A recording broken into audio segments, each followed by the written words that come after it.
Do you feel like you're constantly chasing after your dream clients? What if I told you it was possible to stop chasing and start attracting? Well, that is exactly what we're going to cover in our video today. In today's video, we're joined by Matthew Eriksen, who is a business coach and HoneyBook Pro, and he is going to show us how we can use HoneyBook to create client chemistry that converts. So you can stop chasing after clients and start attracting your dream clients. Matthew is a brand designer and business coach who knows what it takes to scale a client-based business. So today he's going to share some tips and tricks on how to use HoneyBook to turn leads into loyal clients. So what we're watching today is an excerpt from a live webinar, and if you would like to be there for the next live webinar, make sure you sign up in the link down below so be notified the next time we have a webinar. So with no further ado, let's turn it over to Mac and Matthew. Let's take a look at kind of this ideal client experience for our businesses. What does this really look like, right? And it all kind of starts with that organization piece that we touched on a little bit. This is going to be one of our key pillars that we dive into, but we need to start by consolidating our leads from our various marketing channels. We need to get organized first so that we can respond to those folks ASAP. And we're staying top of mind and really setting proper expectations so that when the time comes, we're creating that really painless experience for payment, signature, and kickoff. And all of these things, you guys, are building trust, impressing them, and having them looking forward to future projects with you, sending more people your way, and really ultimately bought in on your brand. And Mac, if I may jump in, Please.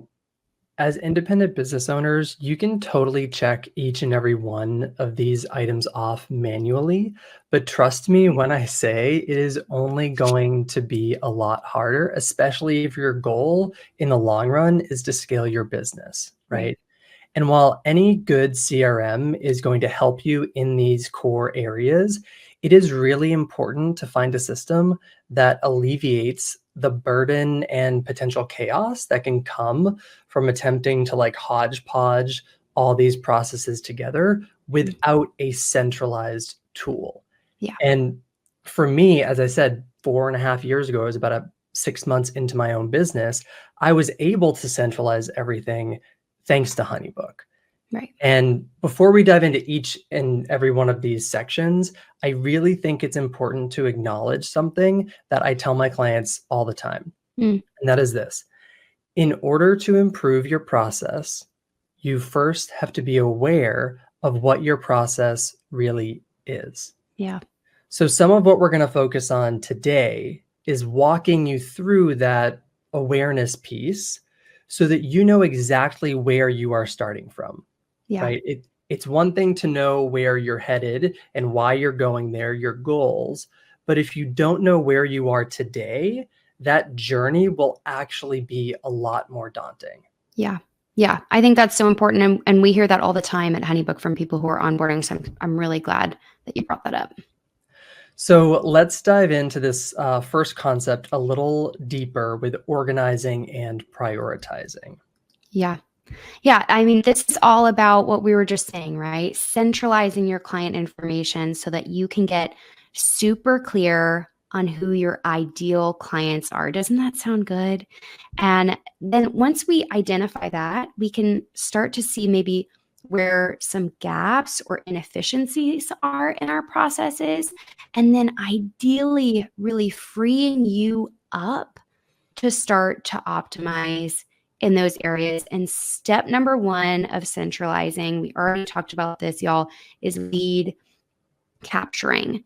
And we're going to maybe, hopefully, challenge your thinking a little bit here.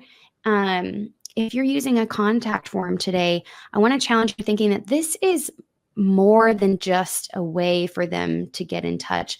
This is a strategic touch point in your business. So you want to make sure that this is really set up to not only empower you with the information you need, but empower your leads to know if you're the right fit for them as well. And Matthew, I know you have so much experience here. What's kind of one of the ways that folks should be really approaching that strategic touch point in their business?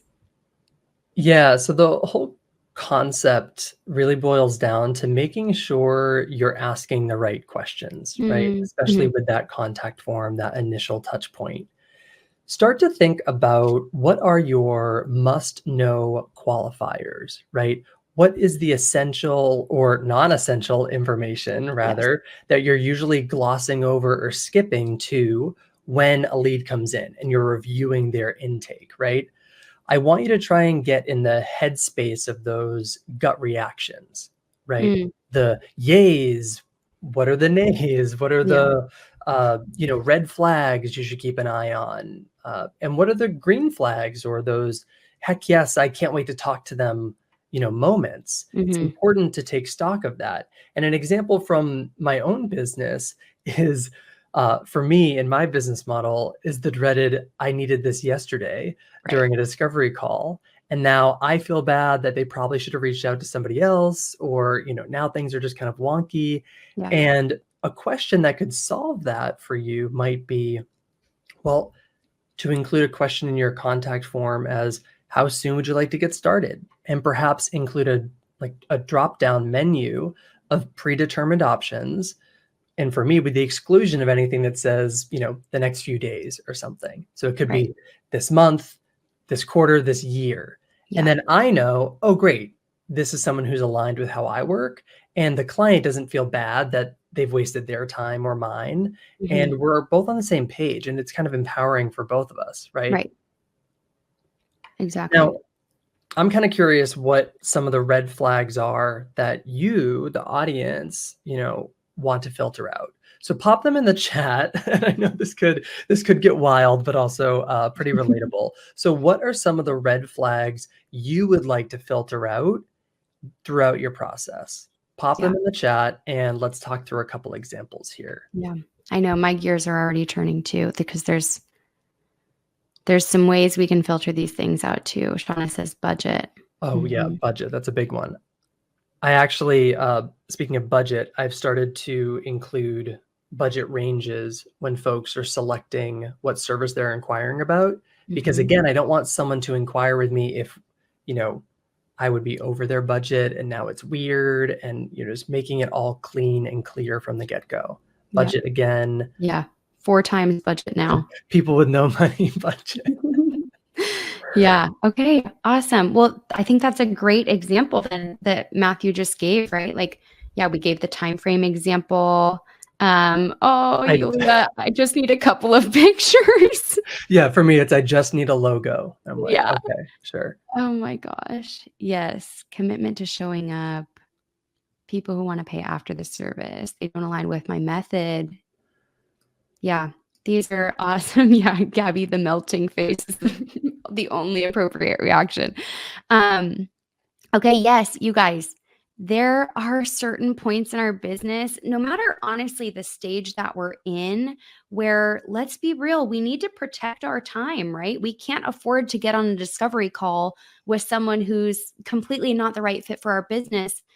Easier said than done, maybe. But if we're thinking about it that way, we do actually want to maybe scare some people off or detract these people who are not the right fit for our business. You want to make sure that these forums are allowing you to filter out those people who are not your dream client and actually make them feel really good about hitting no on not submitting that form, or just as much so feeling really empowered to say, yes, this is the right person for the job in that very first, again, making this a very strategic touch point in your business. So how are you empowering your leads, but also how are you empowering your leads to say no? Are you giving them enough context? Are you allowing those filtering questions to exist in there so that they can strongly say no just as much as they can strongly say yes? We covered a ton of really good kind of ground rules here. So I want to get those up on the screen for you guys. Again, no need to screenshot. I'll be sending the deck.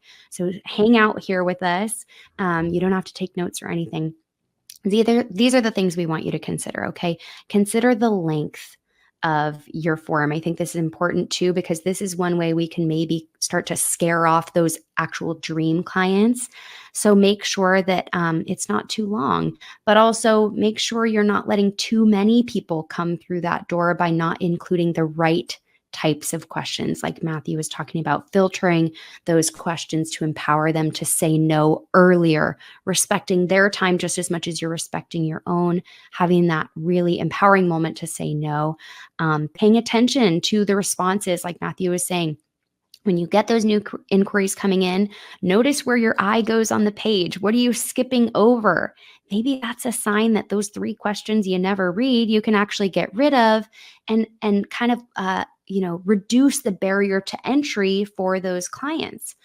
When it comes to qualifying your leads and getting the information you actually need, what are those, like Matthew said, those key qualifiers that you can zone in on, tuning into those heck no's, tuning into those heck yeses, and then keeping an eye out for where you can add in a strategic question or an answer field. I think that option of doing a drop down with the pre-filled in, genius note there. So Matthew talked about doing a time range one. So if you get folks who are not working within your time range or inquiring and they're not, they're like, we need it yesterday. And you're like, I know the quickest I could do it is 3 weeks from now.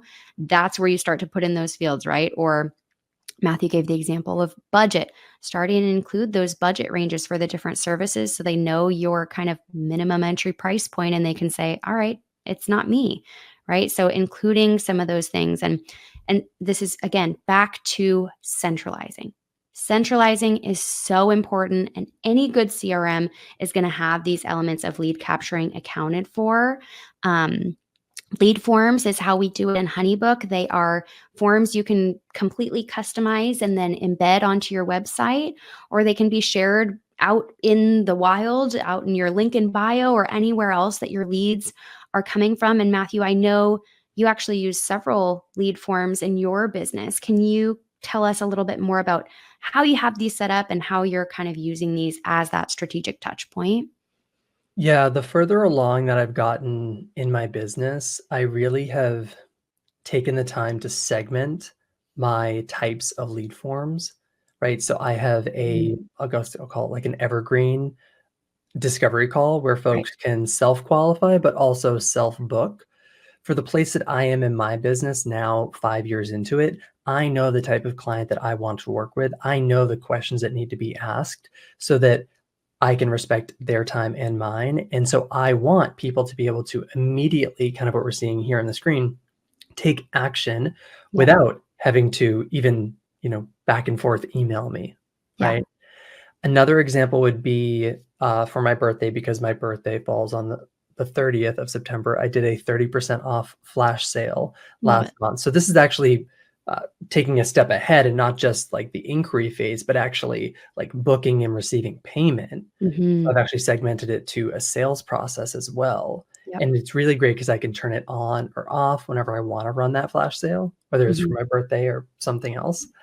And the last one, which I think is a really big benefit of lead forms in HoneyBook, is that you could duplicate them and get very specific for different types of services, right? So you know your business best. Some folks want like a general inquiry form and then Right. ask what type of service they, are inquiring about. Other folks may be, again, maybe a year or two into their business, and you want to point folks who, I'm going to use myself as an example. If you're coming to me for logo design or web design or HoneyBook consulting, right? I could create a HoneyBook consulting lead form Right. with HoneyBook specific information that dives even deeper into weeding out or matching me up with the right, leads. Yeah. I love that So, concept. Yeah. Weeding out or matching you up. That's exactly what we're going for. yeah, and getting as specific as possible. So in the chat, what are all you doing currently for lead capture? Or a better question may be, what would you want to be doing regarding lead Yeah. capture? Yeah. Are It's you like now getting that specific? Are you like general right now? Have you kind of gotten into that place of you're starting to pick up on, the questions that would be important to actually ask, or the ones you could remove, delete? Where are you all at? Yeah. And Francis says, I'm with you, Matthew. 4 years later, I finally know who I want to engage with. Exactly. So, yeah, how are you doing that in that intake process? What does that look like? Contact form on your website. Absolutely. Mhm. Yeah, there's a ton of different ways, avenues, marketing channels to do this. So, what are you all doing?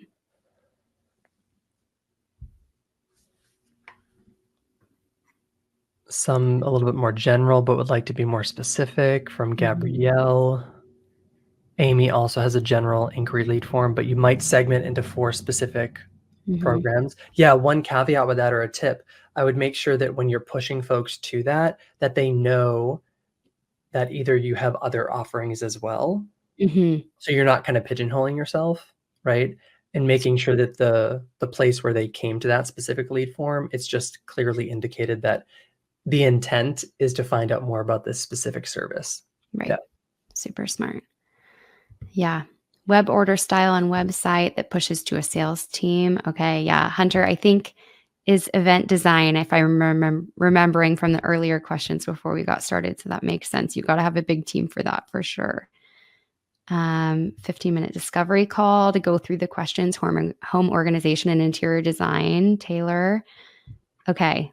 Yes. Contact form to discovery call. We're seeing a lot of that. Okay, great. So Mhm. Matthew's example totally applies with you guys too.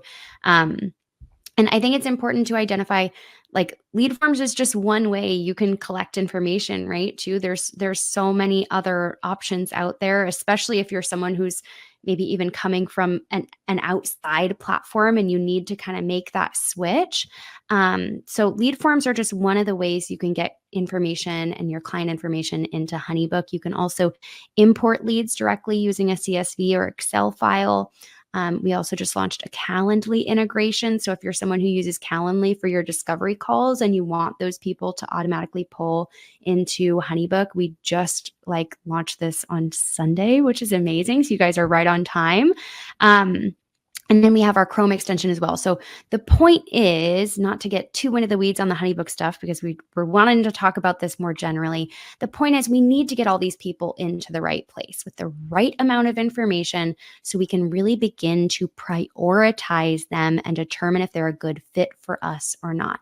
And all the while, your leads are going through the same process on their side. They're trying to determine if your services are the right fit for them and if you're the right person for the job. And this, Mac, is where I truly feel HoneyBook is really going above and beyond with a lot of their AI tools. Mm, First, like on the left, you can see that's a priority lead notification, which essentially can help you like quickly gauge your most valuable leads the moment that they hit your inbox. And you're seeing it here, like the notification on your phone. It's a yeah. little ping. Plus, on the right-hand side, Yeah. there's a recently released AI-generated lead enrichment tool that basically grabs info about your lead so that you don't have to scrape the internet for it. And I think this one also just released Yes. like days ago. And I remember messaging someone at HoneyBook being like, what is this magic? Yeah. Because I Truly. don't know about you all in your businesses, but the second that someone inquires, I always do a bit of not Oh, like yeah. business stalking, but like research. We all do it. And now that HoneyBook like brings in their Instagram, their website, I mean, me being in a visual space, it's helpful to Right. have that information at my fingertips. Yeah.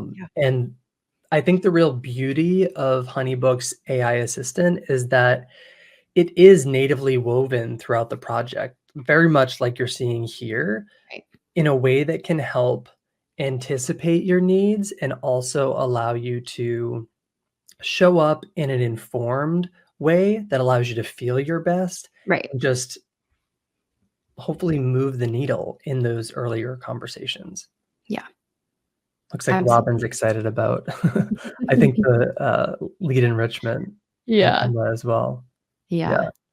And so this whole concept of priority leads, lead enrichment, all this information that HoneyBook is bringing into your world, it brings us to the concept of staying top of mind, right? Mhm. Which I think all of us can agree. We want to stay on top of mind of Right. our, if we're on Instagram, our Instagram followers, if, our email list, all of that stuff. And with what we're talking about today, it really staying top of mind is about keeping those dream clients like super warm and ready to impress at every step of the journey, whether Right. they're ready to book you now or like 6 months from now, right? And we just talked about how your lead form is really that like first kind of handshake moment Right. to impress your clients, but to also empower them to take that next step, right? But also like what you're doing on the receiving end of that form hugely impacts their willingness to continue to move forward, Yeah. right?